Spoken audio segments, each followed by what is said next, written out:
1.5 daw. Sino ba nakakuha? Hindi daw taga doon eh. Papareview na lang natin CCTV. Ibabalik ko naman ma'am sa kanila.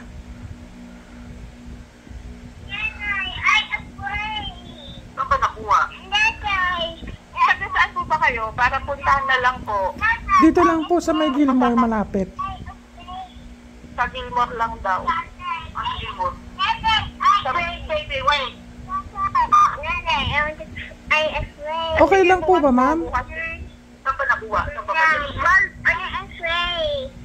Ano ba yan? Wala po kasi kami credit card na po yung pinangbayad namin kanina eh.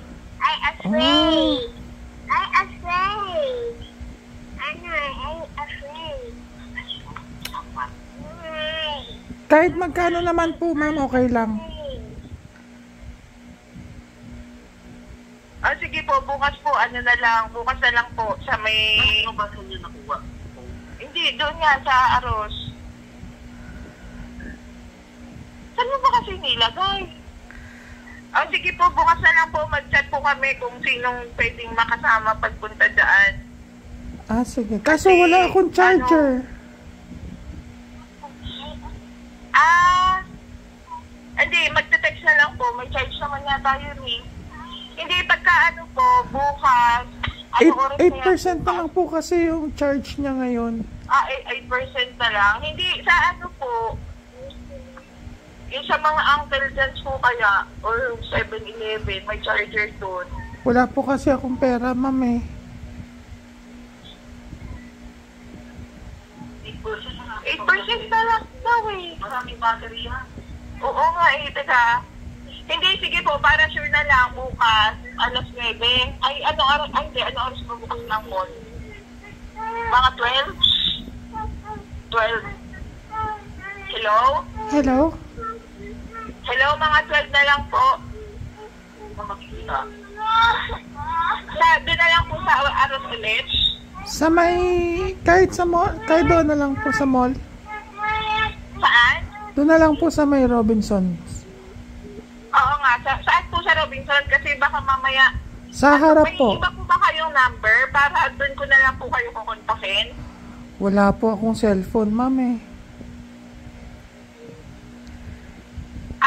Sige po, na lang. Saan po ba pwede magkita? Para kasi kung halimbawa malobat yan. Sa may harap po ng Robinsons.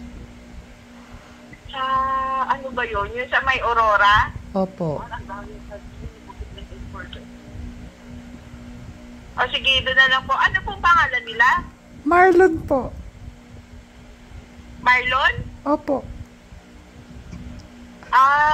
Paano po namin kayo makikilala bukas? Paano namin kayo makakontak? Harap po sila sa salamin. Ay, God!